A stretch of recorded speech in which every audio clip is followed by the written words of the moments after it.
Moving on, scores of locals recently blocked a key highway in Gilgit-Baltistan over years of water crisis in the illegally occupied region, which has aggravated in the aftermath of recent flash floods. They blamed administrative apathy for their plight and lamented Islamabad does not consider them at par with citizens of Pakistan.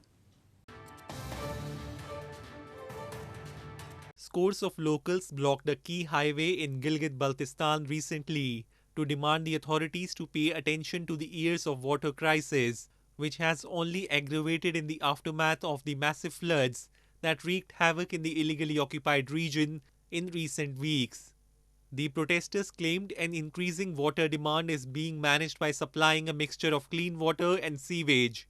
They said even the courts that anyway offer little hope for justice have proved inefficient in the years of their fight to receive what is absolutely essential to human survival. पानी जो gutter का पानी हमारे साफ पानी में mix हो जाता है, जिसकी वजह से बीमारियां बहुत सारे अमात भी हो चुके हैं, बीमार भी है। सबसे ज्यादा रेशो गणेश कलां की जो आबादी 800 घरानों पर मुहित है।